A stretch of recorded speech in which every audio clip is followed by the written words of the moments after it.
আর এই মুহূর্তে বাঘবন্দির সেই মুহূর্ত এক্সক্লুসিভ ভিডিও নিউজ 18 বাংলায়। এক্সক্লুসিভ সেই ভিডিও নিউজ 18 বাংলায় যে ছবি আপনারা দেখছেন বাঘবন্দির সেই সময়ের ছবিটা। ঠিক বিকেল 3:58 যখন ঘুম পাড়ানি গুলি ছোড়া হয় জিনাতকে এবং সেই গুলিতে কাবু হয় বাঘিনী জিনাত, তারপরেই সেই খাঁচাবন্দি করা হয় এবং সেই মুহূর্তের ছবি এক্সক্লুসিভ ছবি নিউজ 18 বাংলায়।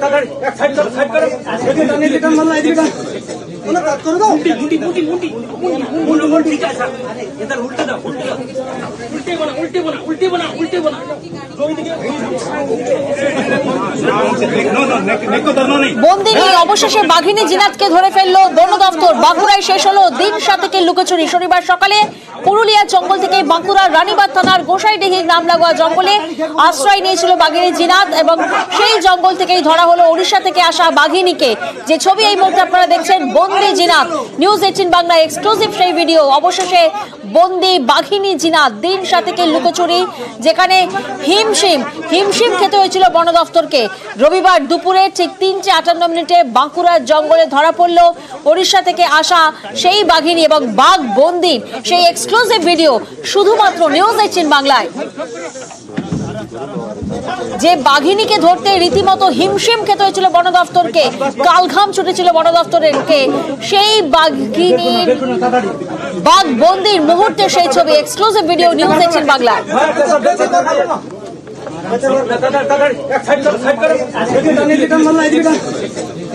আমরা জানি এই বাঘিনীকে বন্দি করতে, কাবুতে আনতে জ্বালানো হয়েছিল আগুন, ঘেরা হয়েছিল জাল দিয়ে, এমনকি ফ্ল্যাশ লাইটও জ্বালিয়ে দিয়েছিল বন দপ্তর। তারপরেও রাতভর অপেক্ষায় কেটেছিল বনকর্মীদের। গতকাল দেখা মেলেনি বাঘিনী জিনাতে এবং রবিবার সকালেও তাই আতঙ্কে কাঁটাছিল বাঁকুড়ার গোসাইডিহির বাসিন্দারা। শনিবার রাত জেগেছে গোসাইডিহি গ্রামের বাসিন্দারা। আমরা দেখেছিলাম গতকাল সেখানকার স্কুলে পড়ুয়ার সংখ্যা ছিল শূন্য, শুধুমাত্র 2 জন শিক্ষক এসেছিলেন। সতর্কতামূলক ব্যবস্থা নেওয়া হয়েছিল, প্রশাসনের তরফ থেকে মাইকিং করা হচ্ছিল এবং গতকাল সকালেই ওই এলাকারই কংসাবতী রানীবাঁধে বাঘিনীর থাবার ছাপ মিলেছিল। বোঝা গিয়েছিল যে সেচ খালের আশেপাশের জমিতেই আশ্রয় নিয়েছে বাঘিনী জিনাত এবং সেখান থেকেই জিনাতকে ধরার জন্য ডাবল নেটের জাল দিয়ে গোটা এলাকা মুড়ে ফেলেছিলেন বনকর্মীরা। এমনকি বাঘিনীকে লক্ষ্য করে ঘুম পাড়ানি গুলিও চালান অভিযানের সঙ্গী শুটাররা। তবে ঘুম পাড়ানি গুলিতে গতকাল কাবু করা যায়নি বাঘিনী জিনাতকে এবং আজ ঠিক 3:58 চতুর্থবারে ছোড়া গুলিতে কাবু করা গেল বাঘিনী জিনাতকে। প্রিয়ব্রত এই মুহূর্তে আমাদের সঙ্গে রয়েছেন। প্রিয়ব্রত, আজ আমরা দেখেছি সকাল থেকে একেবারে টান উত্তেজনা, একেবারে হিমশিম খেতে হচ্ছিল বন দপ্তরকে। আমরা দেখেছিলাম যে সেই জায়গাটি যেখান থেকে বাঘিনী জিনাতকে ধরা হয়েছে সেটি ক্লোজ করে ডাবল নেট করা হয়েছিল, উচ্চতা বাড়ানো হয়েছিল। কিভাবে ধরা হলো বাঘিনী জিনাতকে একবার পুরোপুরি তোমার থেকে জানবো। একেবারে তুমি প্রিয়াঙ্কা যেমনটা বলছিলে যে অনেক কিছু বাড়তি করা হয়েছিল, অনেক কিছু ভুল থেকে শিক্ষা নিয়েছিল বন দপ্তর, যেমন নেটের ব্যবস্থা এবং সেটা ডবল নেটিং করা হয়েছিল, তার উচ্চতা বাড়ানো। এই ব্যবস্থা কিন্তু ছিল না পুরুলিয়াতে এবং প্রথম দিনের যে ব্যবস্থা বাঁকুড়াতে হয়েছিল সেই কিন্তু ব্যবস্থাও রাখা হয়নি। পরবর্তীকালে 8 ফুটের নেটকে 15 ফুট নেটিং করা হয়। যে বন দপ্তরের বিশেষজ্ঞরা ছিলেন নেটিং বিভাগ থেকে আসা, তারাই মূলত বলছিলেন যে কি করতে হবে, ভিতরে কি ব্যবস্থা রাখতে হবে। বাঁকুড়ার বন দপ্তর সহ পুরুলিয়ার বন দপ্তর সেই ব্যবস্থা করছিলেন, যেটা চাইছিলেন বন দপ্তরের কর্মীরা শিমলিপালে। এবং তার পাশাপাশি যে বলছিল তুমি কেসটাকে আরো কমিয়ে দেওয়া, যে প্লেসটা রাখা হয়েছিল প্রথমে 300 মিটারের ঘেরা একটা করা হয়েছিল বাঘিনী জিনাতকে কেন্দ্র করে, সেই ঘেরা কিন্তু আরো কমিয়ে দেওয়া হয় আজ সকালে, যখন কিন্তু জিনাত প্রবল ঘুমের মধ্যে ছিলেন। এমনটাই কিন্তু বন দপ্তর সূত্রে খবর।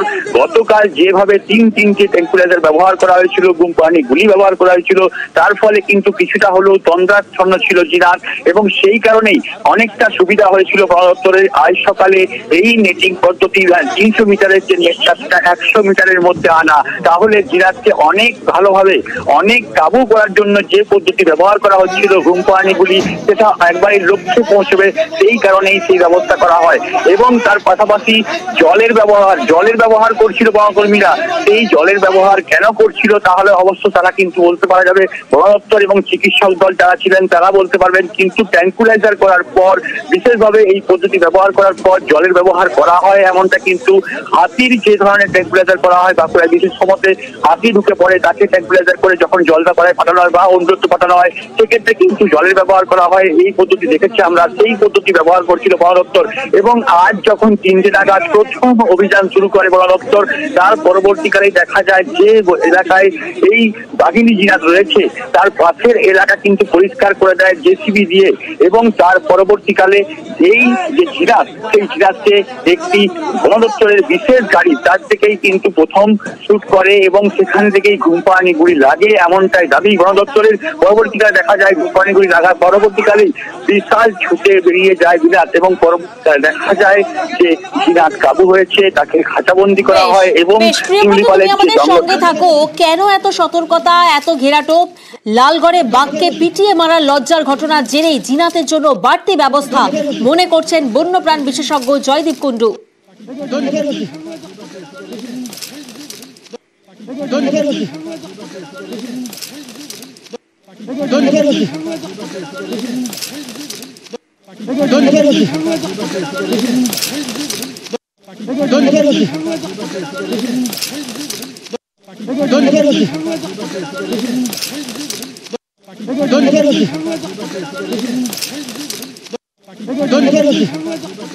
যে পরিস্থিতি সৃষ্টি করেছিল উড়িষ্যা বন দপ্তরের মিসম্যানেজমেন্ট, সেই পরিস্থিতিকে সামলে আরো একবার পশ্চিমবঙ্গের বন দপ্তর প্রমাণ করলেন যে কোনো হিউম্যান ওয়াইল্ড লাইফ কনফ্লিক্ট ম্যানেজমেন্টে এখনো অবধি কিন্তু পশ্চিমবঙ্গ সবার থেকে এগিয়ে। এর আগে আমরা দেখেছিলাম যে খুব বাজে একটা অভিজ্ঞতা, লালগড়ের কথা মনে পড়ে যায়। তখন যে অভিজ্ঞতা হয়েছিল তা সত্যি লজ্জার ছিল। সেই কারণে কি বিশেষ সতর্কতা নেওয়া হয়েছিল এইবারে? 100 বারই তাই, 100 বার। এখনো লালগড়ের অভিজ্ঞতা আমাদের কাছে একটা দগদগে ঘায়ের মতো হয়ে আছে। এবং তার পরবর্তীকালে আপনারা জানেন যে আরেকটি হাতিও নৃশংসভাবে মাঝে তার মৃত্যু হয়েছে। এই সমস্ত ঘটনা আছে, কিন্তু তার মধ্যেই যেভাবে এই বাঘকে ম্যানেজ করা হলো এবং এই বাঘকে বাগে আনা গেল সেটা কিন্তু নজিরবিহীন। ট্রাঙ্কুলাইজ করার ক্ষেত্রে এত সাবধানতা কেন? তাকে ট্রাঙ্কুলাইজ করে দিলেই হলো না, তার একটা সঠিক পরিমাপ আছে। সেই পরিমাপের ওষুধ তার শরীরে গেলে তবেই সেই ট্রাঙ্কুলাইজেশন সার্থক হবে এবং সাকসেসফুলি সে আবার বাউন্স ব্যাক করবে। সুতরাং এইটা হচ্ছে পুরোটাই বিজ্ঞান মেনে কাজ হয়েছে এবং ট্রাঙ্কুলাইজেশনের যে প্রোটোকল, সেই প্রোটোকল মেনেই সেই কাজটা করা হয়েছে। গতকাল 3টি ঘুমপাড়ানি গুলি ছোড়া হয় বাঘিনী জিনাতকে। গতকাল 2টি গুলি লাগলেও কাবু করা যায়নি জিনাতকে। এরপর আজ চতুর্থবারের গুলিতে কাবু হয়েছে বাঘিনী। বাঁকুড়ার গোসাইডেহিতে বাগে আনা গেছে বাঘিনী জিনাতকে এবং তারপর আমরা দেখেছি যে খাঁচাবন্দি করার সময় জল দেওয়া হচ্ছিল বাঘিনী জিনাতকে। এই মুহূর্তে কোথায় নিয়ে যাওয়া হচ্ছে? প্রতিনিধি রঞ্জিত আমাদের সঙ্গে রয়েছেন। রঞ্জিত, দেখো, উড়িষ্যাতে নিয়ে যাওয়া হবে মূলত জিনাতকে, কারণ উড়িষ্যা শিমলিপাল কর্তৃপক্ষ চাইছে না তাকে বেশিক্ষণ এখানে রাখতে। কিছুক্ষণের মধ্যেই তারা চেষ্টা করবে যে এখানে জিনাতের স্বাস্থ্য পরীক্ষা করে তারা উড়িষ্যা শিমলিপালের উদ্দেশ্যে নিয়ে যাওয়া হবে।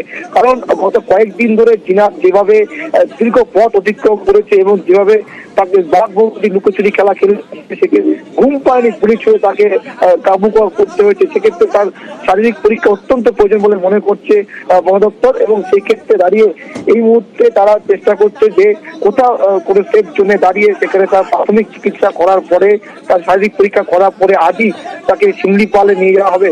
কারণ যেভাবে তার যে দৌড়চাপ হয়েছে সেক্ষেত্রে তার কি কি শারীরিক সমস্যা হতে পারে সবটাই কিন্তু পরীক্ষা করবে। তবে এই যে মূলত জিনাতকে ধরার সময় জিনাতকে গত কয়েকদিন যেভাবে ট্র্যাক করা হচ্ছিল, প্রতি মুহূর্তে কিন্তু চিকিৎসক দল ছিল।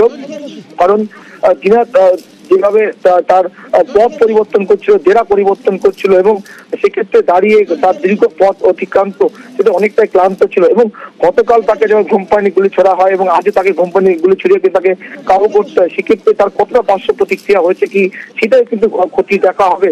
ফলে এই মুহূর্তে উড়িষ্যা শিমলিপাল কর্তৃপক্ষ চাইছে তারা দ্রুততার সাথে তাদের জিনাতকে তাদের জেলাতে ফিরিয়ে নিতে এবং সেই দিকে কিন্তু এগোচ্ছে কনভয়।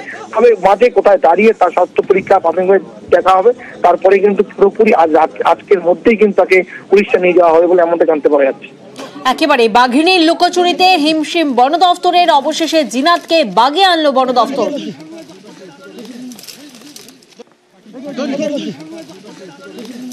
সেই সকাল থেকে আমরা তৈরি করেছি, এলাকা মনিটর করেছি, যত সম্ভাবনা নেট লাগানো আর ম্যান পাওয়ার লাগানো, প্রোটেকশন ফোর্স লাগানো আর যা ডাটিং টিম লাগানো, মানে পিকচার মানে ফ্রেশভাবে আমরা অ্যারেঞ্জ করেছি।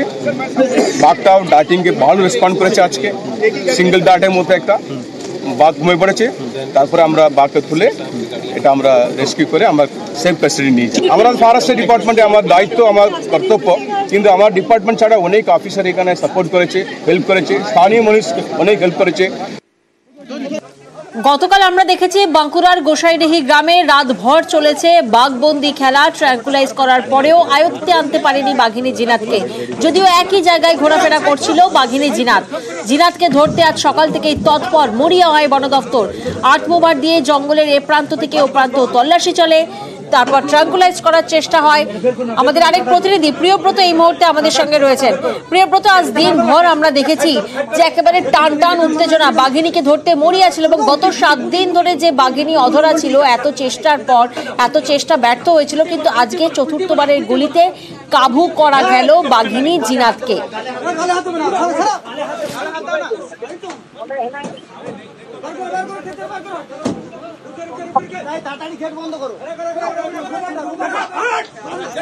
ঘুমপাড়ানি গুলিতে কাবু জিনাত। চতুর্থবারের গুলিতে কাবু হয়েছে বাঘিনী জিনাত। বিকেল 3:58 ঘুমপাড়ানি গুলি জিনাতকে লাগে এবং গতকাল আমরা জানি যে 3টি ঘুমপাড়ানি গুলি ছোড়া হয়। গতকাল 2টি গুলি লাগলেও কাবু হয়নি জিনাত, তবে আজ চতুর্থবারের গুলিতে কাবু হয়েছে বাঘিনী জিনাত। প্রতিনিধি প্রিয়ব্রত আমাদের সঙ্গে রয়েছেন। প্রিয়ব্রত, আমরা দেখেছি যে শনিবার রাত জেগেছে গোসাইডিহি গ্রামের বাসিন্দারা।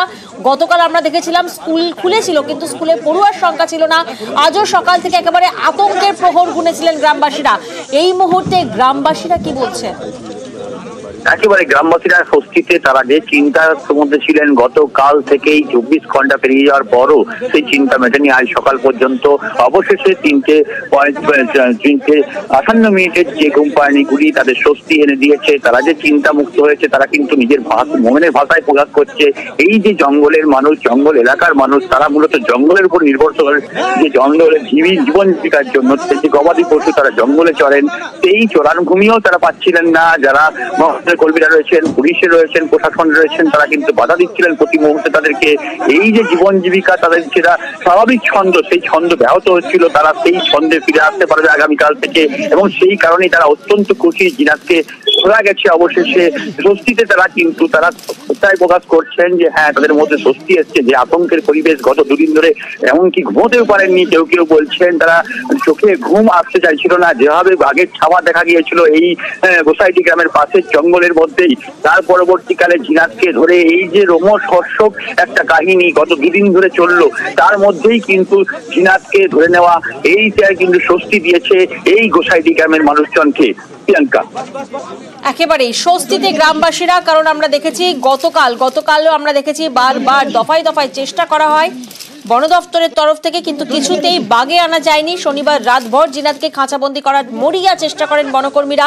বন দফতর সূত্রে যে খবর আমরা পাই যে জিনাতকে লক্ষ্য করে 3টি ঘুমপাড়ানি গুলি ছোড়া হয়, তাতেও কাবুতে আনা যায়নি। সেই গুলি লাগে বাঘিনীর গায়ে এবং আজকের যে গুলি বাঘিনীর গায়ে লাগে, অর্থাৎ চতুর্থবারের সেই গুলিতে অবশেষে কাবুতে আনা গেছে বাঘিনী জিনাতকে। জ্বালানো হয়েছিল আগুন, গতকাল আমরা দেখেছিলাম, ঘেরা হয়েছিল জাল দিয়ে, এমনকি ফ্ল্যাশ লাইটও জ্বালিয়ে দিয়েছিল বন দফতর। তারপরেও রাতভর অপেক্ষায় কেটেছিল বনকর্মীদের, কিন্তু কিছুতেই বাঘিনী জিনাতকে কাবুতে আনা সম্ভব হয়নি। তাই আজ সকাল থেকেই আতঙ্কে কাঁটা বাঁকুড়ার গোসাইডিহির বাসিন্দারা, কারণ শনিবারও তাদের রাত জেগেছিল এবং তারা গোটা গ্রামের বাসিন্দারা তারা রাত জেগেছিলেন। গতকাল স্কুলে পড়ুয়ার সংখ্যা ছিল 0 এবং সতর্কতামূলক ব্যবস্থা হিসেবে তাদের বাড়ি থেকে সরিয়ে নিয়ে যাওয়া হয়েছিল এবং দফায় দফায় প্রশাসনের তরফ থেকে মাইকিং করা হচ্ছিল আমরা দেখেছিলাম। কারণ গতকাল সকালেই ওই এলাকারই কংসাবতী রানীবাঁধে বাঘিনীর থাবার ছাপ মিলেছিল। তারপরই অত্যন্ত ভয়ে আতঙ্কে ছিলেন গ্রামবাসীরা এবং আজ যখন 3:58 বাঁকুড়ার গোসাইডিহিতে বাগে আনা গেল বাঘিনী জিনাতকে, তারপর স্বস্তিতে গ্রামবাসীরাও। অবশেষে কবজায় জিনাত, আপাতত পর্যবেক্ষণে রেখে চিকিৎসা চলবে। ফিট ঘোষণার পর ছাড়া হবে জঙ্গলে, বলছেন বন্যপ্রাণ বিশেষজ্ঞ জয়দীপ কুন্ডু।